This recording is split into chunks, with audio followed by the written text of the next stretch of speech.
안녕하세요. 안녕하세요. 환경으로 한 따까리 해먹을 작정으로 나온 슬비입니다. 환경 보호를 하는 게 내 이익엔 별로 도움이 되지 않는 것 같다. 또는 더 나아가서는 오히려 내 이익을 해치는 것 같다라고 생각하는 분들이 좀 많이 있는 것 같아요. 저희는 또 이제 주식에도 관심이 많고 돈 버는 것도 관심이 많은데 환경에도 관심이 되게 많으니까 두 가지를 이용을 같이 해가지고 돈을 벌 수 있을까 해서 친환경 테마주 분석을 들고 왔습니다. 그 중에서도 오늘은 폐기물에 관련된 주식들을 보려고 하는데요. 이 폐기물 관련주가 황금알을 낳는 거위라고 최근에 불리고 있다고 해요. 쓰레기는 계속 늘어나고 있고 또 코로나 바이러스 감염증이 길어지면서 일회용품, 마스크 이렇게 쓰레기가 많아진 데 반해서 폐기물 산업 자체가 진입장벽이 있는 산업이었는데 최근에는 이 매립을 할 수 있는 곳에 대한 규제가 심해져서 진입장벽이 더 높아졌다고 해요. 그래서 요즘 되게 핫한 그런 테마주라고 합니다. 매립지에 대해서 조금 더 설명을 드리자면은 수도권에는 3개의 매립지가 있는데 제1 매립지, 제2 매립지는 이미 지금 다 찬 상태고 제3 매립지에 매립을 하고 있는데 4년 정도가 되면 다 찰 거라고 하는데 원래 예상했던 것보다 9개월 정도 더 빨리 차는 거라고 해요. 그리고 이제 제4 매립지에 이후에는 매립을 해야 되는데 주민들의 반발이 너무 심해서 제4 매립지 건설이 캔슬이 됐고 어디에 쓰레기를 매립해야 할지 불분명한 상태입니다. 일단 저희가 어떤 종목을 투자하라고 이렇게 막 권유하는 그런 영상을 아니라는 사실을 먼저 말씀을 드리고 싶고, 이 종목, 이 종목 이런 거 사면은 어떨까라고 생각한 그 진짜 직접 분석한 내용을 가지고 여러분이랑 조금 공유를 하고 싶어가지고 준비를 한 영상, 그 정도로 봐주시면 좋을 것 같고요. 개똥 철학이긴 하지만 나름 또 투자 철학이 있는데요. 이런 사회적 가치를 추구하는 회사들이 아무리 뜻이 좋다고 하더라도 이 뜻이 좋기 때문에만 투자를 하는 거는 아니라고 생각을 해요. 수익 창출도 똑같이 해야 한다. 왜냐하면은 그런 방식으로는 사업이 지속 가능하지 않다고 생각해요. 만약에 투자가 그치면은 이어질 수 없는 사업이 되는 거기 때문에, 반대로 보자면 코스피 코스닥에 상장된 이 친환경 테마주로 묶이는 주식이 한 15개 정도 있었는데 그 중에 대다수가 저희가 생각한 그 기대한 거랑은 좀 되게 달랐어요. 저희가 기대한 거는 막 사무실이나 공장에 지붕에 태양광 발전 이렇게 딱 돼가지고 모든 사무실이 다 그 태양광 전력으로 막 돌아가고 그런 거를 꿈꿨는데, 찐 환경 이런 기업보다는 요즘 쓰레기를 많이 버리니까 이게 돈이 되겠네 해가지고 수익성을 위주로 뛰어든 회사들이 많은 것 같았는데, 그게 당연히 이제 나쁘다는 건 전혀 아니고 주주의 입장을 고려를 한다면 당연히 수익 추구가 1순위가 되어야 하겠지만, 저희가 생각하는 그런 환경 기업은 아니라서 그런 기업들은 좀 제하고 나머지 이제 엄선된 한 4개 종목, 이것만 저희가 분석을 했습니다.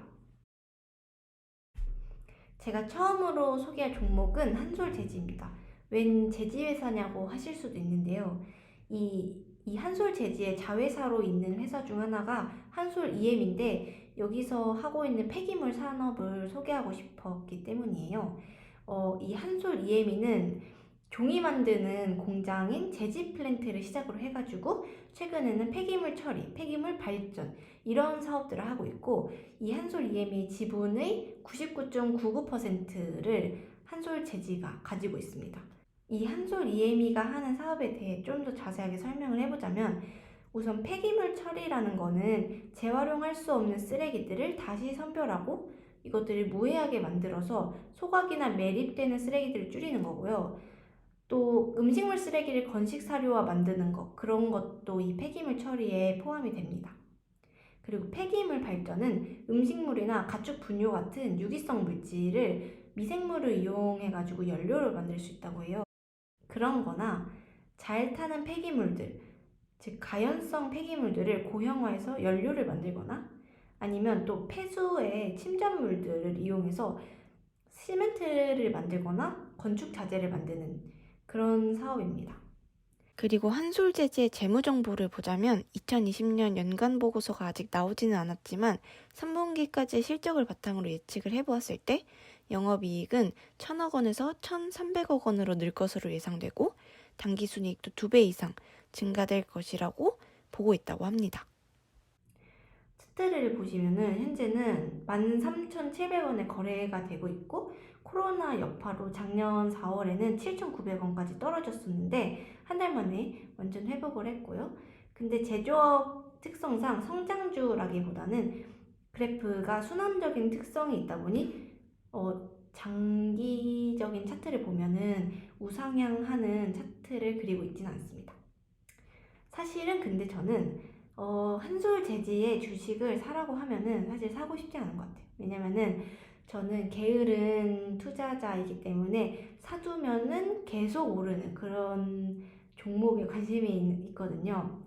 근데 이 한솔재지는 차트에서도 볼 수 있듯이 순환적인 그래프를 그리는 종목이고, 사실은 제조업으로서의 그런 한계를 극복하기 위해서 한솔 EME의 지분을 인수하고 이런 것 같기는 하지만 아직 대부분의 매출이 한솔 EME로부터가 아니라 제지로부터 나오고 있기 때문에 저에게 큰 매력적인 종목은 아닌 것 같습니다.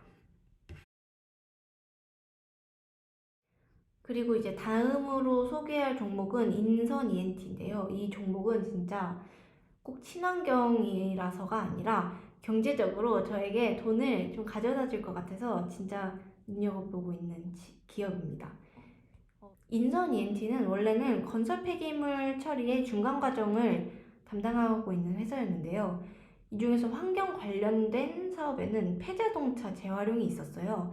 이거는 폐자동차를 해체하고 중고 부품을 팔고 또 중고차를 판매하는 그런 사업이었는데, 사실 환경에 제일 좋은 게 재활용도 아니고 재사용이라고 하잖아요. 그래서 사업 자체는 되게 의미 있는 사업이라고 생각을 했습니다. 규모는 알 수 없지만요. 그리고 이 종목이 이제 경제적으로 매력이 있는 이유는 최근에 적극적인 M&A를 통해서 완전 크기를 빠르게 부풀려 나가고 있기 때문이에요. 최근에 파주 비엔날과 영흥산업환경을 지분의 100%를 사들였는데요. 이제 그렇게 함으로써 국내 건설 폐기물 업체 가운데 유일하게 비계 구조물 해체부터 폐기물 매립까지 폐기물 일괄 처리 기술을 보유하는 기업이 되었습니다. 파주 비엔날은 원래 건설 폐기물 중간 처리하는 기업이어서 이제 이 기업을 인수함으로써는 더욱 그 중간 처리에 대한 입지를 강화할 수가 있고요. 영흥산업환경은 원래는 소각 사업을 하는 곳이었는데요. 인선 ENT가 2013년에 소각 사업 부분을 매각을 하면서 소각 사업에서 철수를 했어요. 근데 이번에 영흥산업환경을 인수하면서 다시 소각 사업에 진출했다고 할 수 있습니다. 이 인선 ENT는 10년 차트를 보더라도 전체적으로 우상향하는 곡선을 보여주고 있어서 지금 가격이 많이 올라 있는 상태이긴 하지만 폐기물 산업의 현재 정황상 정체기가 올 것 같지는 않고요. 앞으로도 많이 기대되는 종목인 것 같습니다. 그 다음으로는 KG ETS인데요. 이 회사는 폐기물 수집 처리와 그 과정에서 발생하는 스팀, 그러니까 에너지를 판매하는 걸 주 사업으로 하는 회사예요. 그리고 특기할 만한 점은 설립된 지가 꽤 오래됐는데 1999년에 설립이 됐으니까 20년 넘게 영업을 해왔어요. 그리고 또 특이한 건 되게 유명한 프랑스 국적의 폐기물 처리 기업인 베올리아의 투자로 설립되었다는 점인데, 이 회사는 지금은 이제 글로벌하게 폐기물 회수, 순환경제, 자원 활용 이런 솔루션을 제공하고 있는데 처음 설립된 게 17세기라고 하더라고요. 제가 이제 KG ETS를 이렇게 고른 이유는 일단 환경과 연관성 측면에서는 그 관련된 매출, 그러니까 폐기물 처리, 스팀 판매 이걸로 인한 매출이 50% 이상이라서 되게 환경 산업과 연관성이 깊다고 생각을 했고, 또 수익성도 되게 좋아 보여요. 왜냐면 오늘 소개해드린 그 다른 회사들이랑 조금 차별되는 점이 폐기물 중에서도 의료 폐기물 처리 사업을 한다는 점인데, 이게 왜 강점이냐면 최근에 이제 코로나19 관련해서 의료 폐기물이 많아서 호황일 뿐만 아니라 의료 폐기물 처리 단가가 일반 폐기물 처리 단가보다 15배 정도 높다고 해요. 그만큼 수익성이 좋다는 뜻이겠죠? 그리고 앞으로도 뭐 제약 분야가 바이오 제약 분야가 강세가 되니까 좀 수익성이 더 커지지 않을까 생각을 했어요.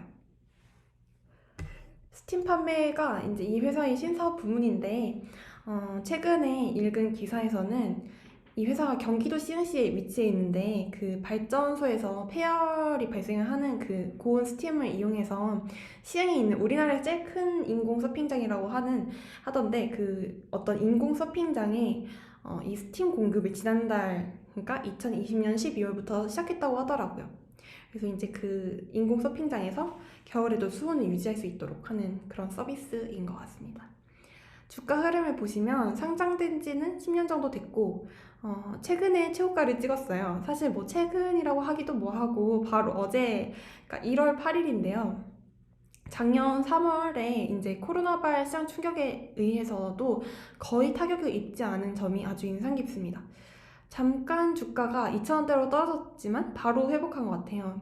그리고 현재는 주당 6,590원에 거래가 되고 있어요. 사실 뭐 지금이 최고점이니까 진입하기에 뭔가 좀 부담스러운 면이 있긴 한 것 같아요.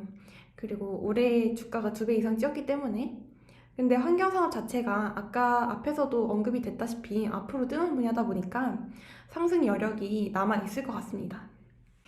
부채 비율은 안정적이고요. 작년이나 올해나 매출의 규모 자체는 비슷하고 당기순이익이 조금 증가했습니다.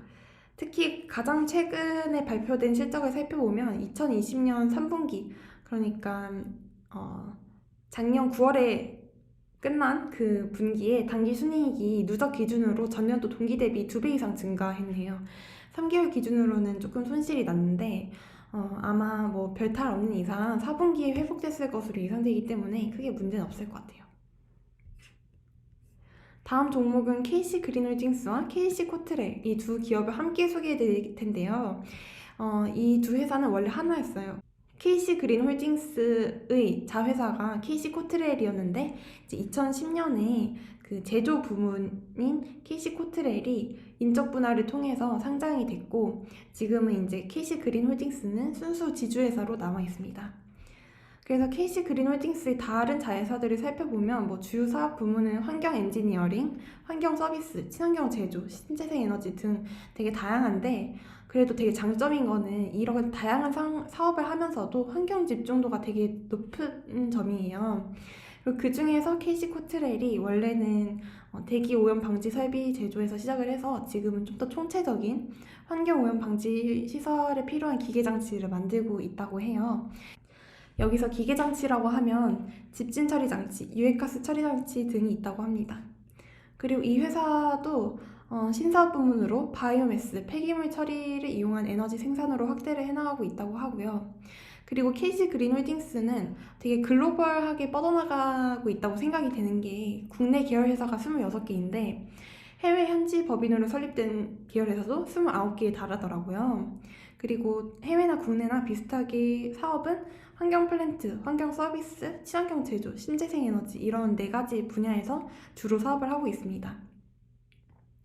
KC 코트렐 먼저 주가를 살펴보면 이 회사는 10년 이상 거래가 됐고 최근에 주가가 진짜 폭발적으로 올랐네요. 아마 바이든 대통령 당선이 확정이 되면서 환경 테마가 전반적으로 좀 수혜를 본 그게 좀 컸던 것 같고요. 그리고 부채 비율도 되게 안정적입니다. 그리고 이제 KC 그린홀딩스는 KC 코트렐 외에도 놀테코리아, KC 에어필터텍, 유양기술, KC 서멀 같은 다른 종속 기업들을 가지고 있고요. 부채 비율이 부채가 1, 자본이 10 정도로 되게 낮고 근데 좀 아쉬운 점은 가장 최근의 실적 발표 그러니까 2020년 9월에 나온 거 기준으로 했을 때 당기순이익이 마이너스를 기록했다는 점 정도인데 이건 아마도 KC 코트렐을 비롯한 몇몇 자회사가 그 분기에 당기순이익이 마이너스가 나와서 그런 것 같아요. 그리고 또 다른 특이할 만한 점은 KC 그린홀딩스가 지속가능 경영 보고서를 꾸준히 발간하고 있다는 점인데 되게 이 회사는 진짜 약간 찐 환경 기업이다 이런 느낌을 준 것 같습니다. 근데 다만 최근에 얼마 전에 그 오너 일가가 주식 일부를 처분을 할 일이 생겼는데 근데 최고가에 매각을 해가지고 이게 시세 차익을 꾀한 게 아니냐 책임 경영진으로서의 면모를 보이지 않았다라고 하는 비난을 조금 받았다고 합니다. 그래서 결론적으로 저는 이 두 개 종목 중에 고르라고 하면은 오히려 KC 코트레보다 그린홀딩스가 매력적이라고 생각하는데, 왜냐면 일단 회장이 이태영 회장이 전체 지분의 46% 정도를 보유하고 있어서 지배구조도 되게 안정적이고, 그것보다 더 중요한 사실은 올해 주가 상승이 별로 없었다는 점인데, KC 그린홀딩스가 되게 많은 지분을 보유하고 있는 코트렐이 시가총액이 엄청 많이 높아졌잖아요. 거의 2020년 초에 비해서 86% 정도 높아졌는데, 그에 비해서 그린홀딩스는 10% 정도밖에 오르지 않았어요. 물론 이제 다른 연결 기업들이 실적이 저조해서일 수도 있지만 대부분 이 회사들도 환경 테마 기업이고, 그래서 앞으로 충분히 그 실적을 회복할 만한 여지가 있고, 또 KC 코트렐이 주요 제조 회사인 만큼 KC 그린홀딩스가 좀 저평가되어 있지 않나. 그래서 되게 요즘 환경 분야에서 안 오른 종목을 찾기가 힘든데 몇 안 되는 상승 여력이 남은 종목이라고 생각합니다. 네, 이렇게 저희가 4가지 종목을 분석을 해봤는데요. 사실은 시작은 되게 거창한 생각으로 시작을 했어요. 돈과 환경보호 이 두 마리 토끼를 다 잡겠다 이런 생각이었는데, 상장사 중에서 KC 그린홀딩스를 제외하고는 환경 관련된 사업을 메인으로 하고 있는 회사가 많이 없더라고요. 그리고 여러 자회사 중 하나에 불과하는 그런 경우도 많았어요. 그래서 조금은 아쉬움이 남지만, 근데 사실 어쩔 수 없는 거라고도 생각을 하는 게, 상장사들은 설립된 지가 조금 오래됐잖아요. 설립될 당시에는 환경이 그렇게 중요한 이슈가 아니었을 거고, 지금 하고 있는 그 친환경 관련된 사업이 번창을 했으면 하는 그런 바람입니다. 그리고 앞으로 생겨나는 그런 신생 회사들 중에서 환경 관련된 산업을 주력으로 하는 회사들이 많이 상장했으면 좋겠다는 그런 생각이 듭니다. 저희가 이번에 준비한 영상은 여기까지고, 다음에 또 환경으로 돈 벌어먹는 방법 2탄, 3탄로 알짜배기 종목들로 다시 찾아뵙겠습니다. 안녕.